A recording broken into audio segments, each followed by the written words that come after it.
Welcome back to From the Cheap Seats. I'm your host, Charlie Jimenez. Now, today, folks, we have reached the last grueling miles of the marathon as we have reached the Final Four. And some of the teams in the Elite Eight ran out of breath, couldn't keep up, and they unfortunately fell behind. One such team was Alabama. And as you can tell, I am a Bama fan, always have been, always will be. And during that loss to Duke, what I saw was unnecessary threes that needed to be taken. Now, I get Nate Oates had all that statistical information about Alabama making three-pointers, but I think when it came down to it, Alabama started to put up too many three-pointers. When I say that, they were taking unnecessary threes. In the first half alone, they had 21 three-point shot attempts, and they only made 7 of them. And I knew off the bat going about 13 minutes left in the second half, I knew Bama wasn't probably going to pull this one out, simply because they didn't do what I thought they should have done, which is turn this whole game into a track meet. Actually, Charles Barkley agreed with me if you watched the halftime show. But I think what Bama could have done to take advantage with Duke is use their speed. Their speed, high velocity. They led the NCAA tournament in fast break points. I think if they did that route, they could have gotten through Duke's defense a lot easier. But unfortunately, Duke just had a lot of size on them and really all-around more talent. And the play of Cooper Flagg was unbelievable. I think, obviously, Con Canupa was the real one that was tearing up Bama's defense because they studied the test for Cooper Flagg and Tyrese Proctor, but ignored Canupa. So watch out for that team. I personally hope they go ahead and win the entire NCAA tournament. But speaking of the tournament, the Final Four is set.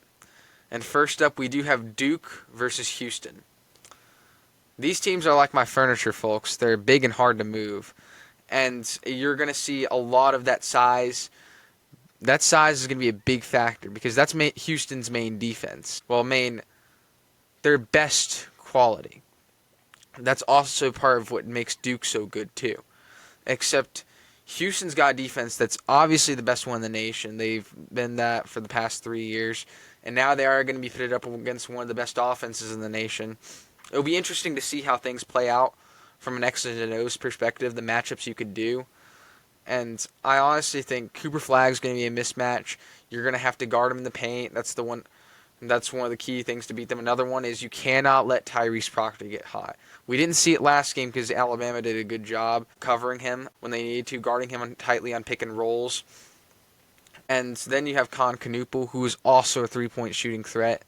I'd say for this type of game, you have to avoid as much double teaming as possible. Because Houston's so talented on defense, I think they can go man and get away with it, although Flagg's going to be a bit of an issue. They need to tighten down on double coverage when he comes off the pick and roll, or else he's going to get wide open space, and he can shoot threes, ladies and gentlemen. But I have Duke winning this game, so give me Duke 68-59.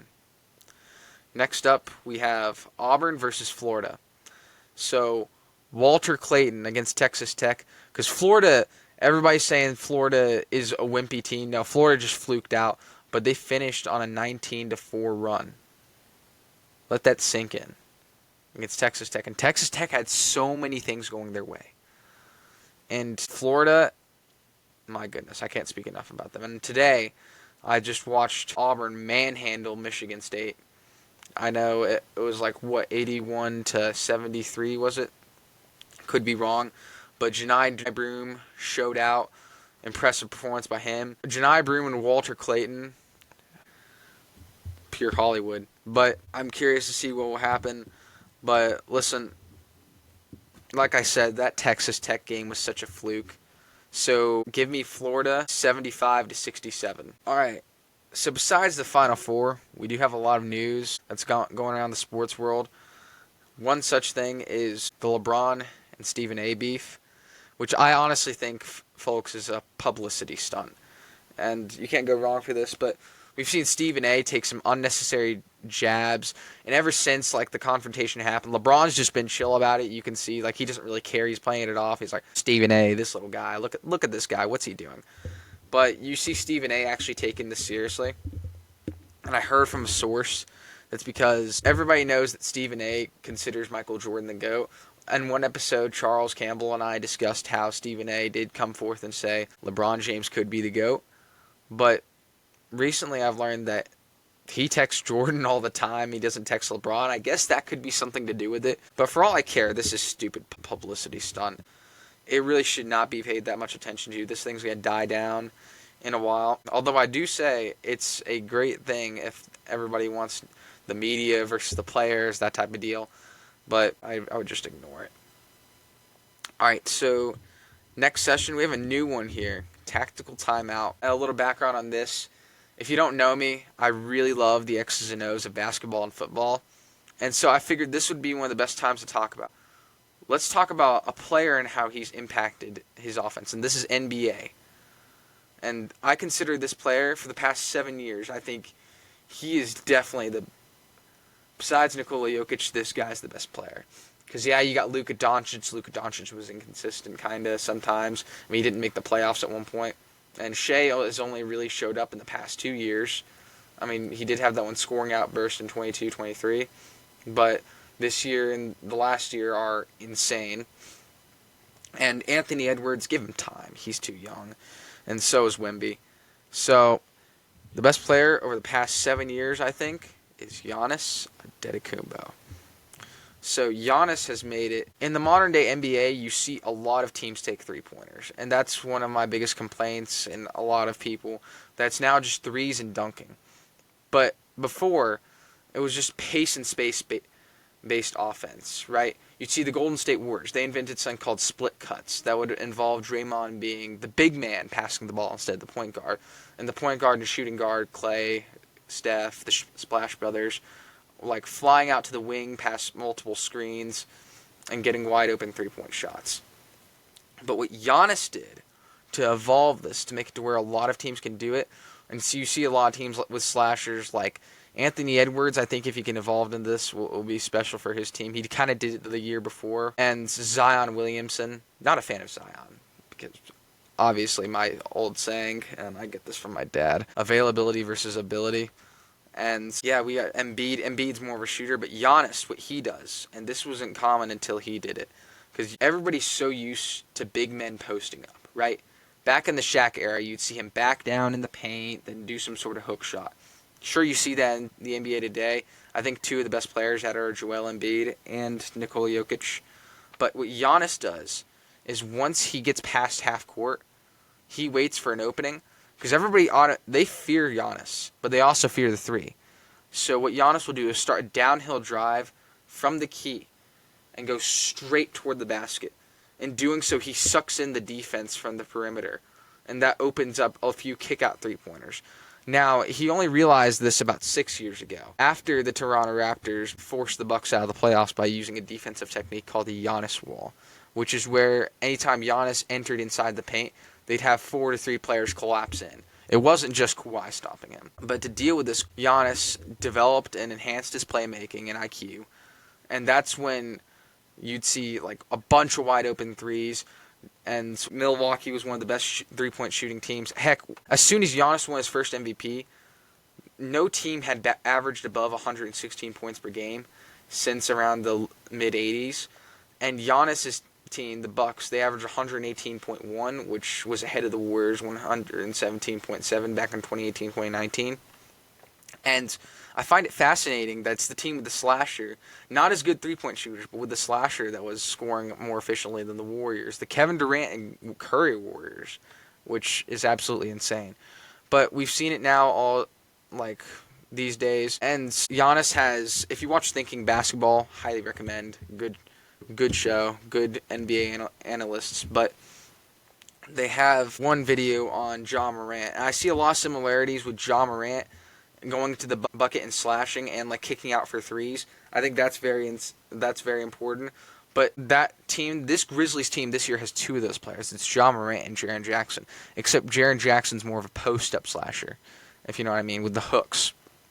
So I think they're good at using that offense. Yeah, no, Giannis has done something incredible and modernized slashing and three-point shooting. And I mean, yeah, it's made the game pretty boring, so to speak. But you gotta admit, it's impressive that a guy like this, some young skinny guy from Greece, can turn to this athletic freak and completely change how offenses attack defenses. All right, we're going to move up to the next session. And many of you know I have a session called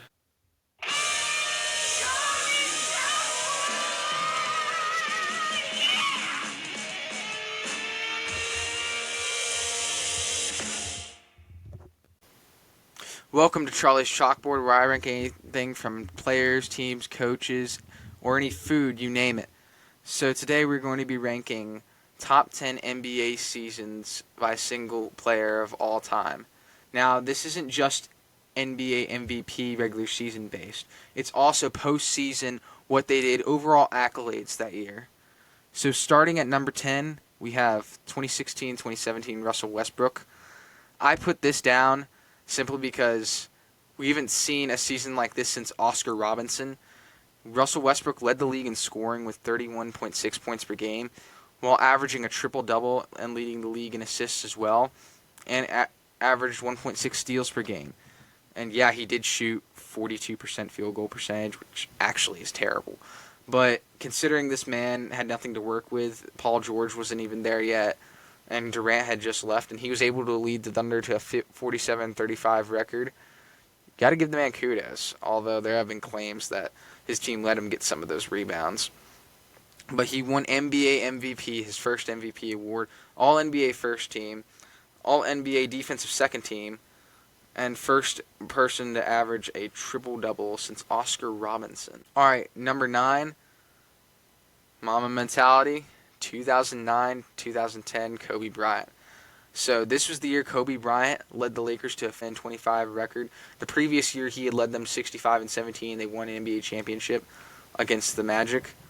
But this year he won NBA Finals MVP, All NBA First Team, NBA All Defensive First Team, and led the Lakers to an NBA championship and defeated one of the greatest Celtics teams ever. It was the triple-headed monster with Ray Allen, Paul Pierce, and Kevin Garnett. He had lost to them 2 years prior. And going into that, I saw a video recently of Magic Johnson saying, Kobe, that is going to be the hardest series you're ever going to go through. And Kobe didn't think so, but Kobe got beat. But fortunately for them, him and Pau Gasol were able to lift the Lakers over the Celtics in 7 games. A brutal 7 games, mind you. The final score of Game 7 was 84-79. All right, number 8, 2022-2023 Nikola Jokic. That was the year that Nikola Jokic and the Nuggets won the first ever franchise championship. And Jokic averaged 24 points per game, 11.8 rebounds per game, and 9.8 assists per game, 1.2 steals per game, on 63% field goal percentage, which is wild to me. He had NBA Finals MVP, All-NBA First Team, All-NBA Defensive Second Team, and led the Nuggets to a 53-29 record. Now, I put this over here above Kobe simply because that was an overall just insane year in terms of scoring. And the fact that that guy lifted his team over the Lakers, and, well, no, it was the Lakers in the second round, and then in the they beat the Lakers in the championship. In the second round, I believe they beat the Suns. So that's insane. That was when Kevin Durant and Chris Paul and Devin Booker were the trio in the Suns. And yeah, that was back when AD was on the Lakers, but so what? But he beat the Jimmy Butler Heat. And I know everybody's going to say that was a weak Heat team to face in the finals, but I mean, they did beat the Celtics team and the Bucks. Playoff Jimmy. Hopefully he shows up this season for the Warriors. But yeah, impressive season by Nikola Jokic. Probably his best. Actually, if Jokic wins MVP this year and they make the finals, I think he might move up, and that's automatically his best season because he's doing insane stuff this year. But that Shea versus Jokic is a whole different debate. All right, number 7, 1986-1987 Magic Johnson. He won his 3rd MVP award that year and NBA Finals MVP. All-NBA First Team, All-NBA Defensive First Team, and he led the Lakers to a 65-17 record, the best in the league, and an NBA championship. And he led the league in assists per game with 12.2, and averaged 24 points per game, 6 rebounds per game, and 1.6 steals per game. Everybody compares Luka to him. I personally think Luka is a better player, better scorer, and ever since he lost weight too, man. But yeah, again, Magic number 7. All right, number 6, 2002, 2003, Tim Duncan. This was a wild season for this guy, for the Spurs as a franchise too, because this is the year David Robinson retired, and yeah, Tim Duncan won his second MVP that year, NBA Finals MVP, All NBA First Team. He averaged 23.3 points per game, career high 12.9 rebounds, and 3 blocks per game. He had all NBA Defensive First Team and led the Spurs to a 16-22 record. And in Game 6, besides, Robinson would have won MVP if it weren't for Tim Duncan, like for that final series, because in that final game, Robinson had 13 points and 17 rebounds. But Duncan almost had a 20-point, 20-rebound quadruple-double because he had 10 blocks and he had 9 assists in a finals game. That's insane. That's against the Jason Kidd-led Nets, too. But he didn't want that final assist. He didn't really care. Plus, Steven Jackson put it away with that three-pointer. And only true fans know that, though. Yeah, incredible game, incredible series, incredible season for Tim Duncan that year. Number 5, we have the 1993-1994 Hakeem Olajuwon.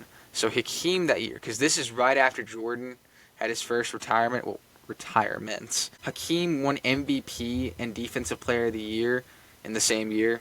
The only other player to do that before him was Michael Jordan, I believe.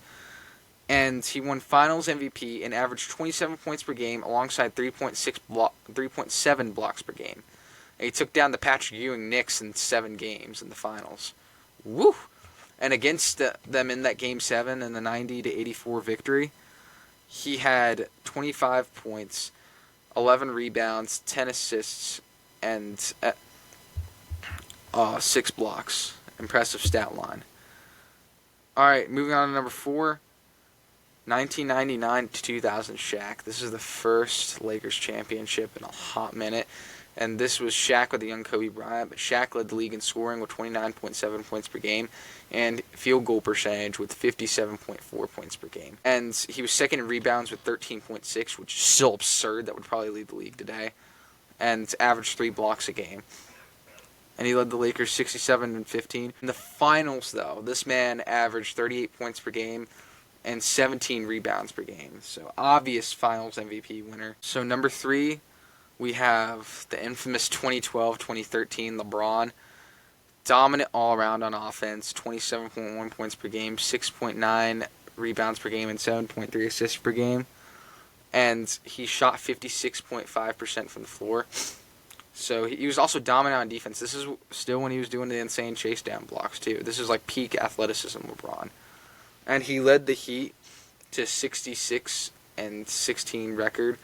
He won MVP and Finals MVP. He should have gotten a unanimous MVP, but one voter gave Carmelo Anthony a vote, so sadly that didn't happen. But next up on the list, we do have the first ever unanimous MVP, Steph Curry from 2015-2016. This is the best offensive season. That's no argument. Steph shattered the three-point record. That previous year when he won MVP, he was really just the best player on the best team, and he broke the three-point record with 286. But the next year was his ultimate leap and showed how great of a superstar he actually was. Because the previous record for three-pointers made in a season was 286, set by himself the year prior. The next year, he shattered it by 116 more with 402 three-pointers this season. That's in 78 games. And he led the Warriors to their best record ever and the best record in NBA history for the regular season, 73-9, which topped the 1995-96 Bulls with 72-10. And he led the league in scoring with 30.1 points per game and steals with 2.1. And he was second in the league with three-point percentage with 45.4. Insanity for how many three-pointers he had actually attempted. So true shooting-wise for three-point percentage, actually, it was 66.7%, which is godly in the NBA. And he was the first to join the 50-40-90 club while averaging 30 points per game. 50-40-90 is 50% field goal percentage, 40% three-point percentage, and 90% free throw percentage. And he sat out on almost every fourth quarter, which is absurd to think about. So I calculated his stats based on what he had here in his minutes per game. So if he really did all the fourth quarters, he would have averaged 33.6 points per game, which would be above what Shea has today. And he was 31st in free throws attempted and led the league in scoring. He averaged like 5 free throw attempts per game. That's absurd for leading the league in points per game. And sitting out fourth quarters too. He tied the single game 3-point record that season with 12 plus in the game winner against OKC. But unfortunately for him, because his team didn't win the championship that season, he is not number one. If they did, he would definitely be number one. But number one for the best season ever by an NBA player is 1990-1991 Michael Jordan. Jordan won NBA MVP, his second award, led the league in scoring again, because he totally doesn't do that, and NBA Finals MVP, All-NBA first team, All-NBA defensive first team, and led Chicago to a 61-21 record and NBA championship. He led the league in scoring with 31.5 points per game, was second in steals with 2.7. It's statistically not his best season, but accomplishments and like absolute insanity in terms of his peak athleticism. Like, you could make the argument it was the 95 season, but really that season, that was a solid all-around team. But with the stuff he was able to do in this season, because he beat the Lakers in this season, if I remember correctly.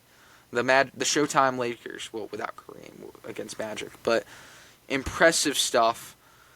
Obviously, the self-acclaimed GOAT. And we will have another GOAT debate on this channel, believe me. But as far as that goes, that's it. Thank you for tuning in from the cheap seats, and tune in next time.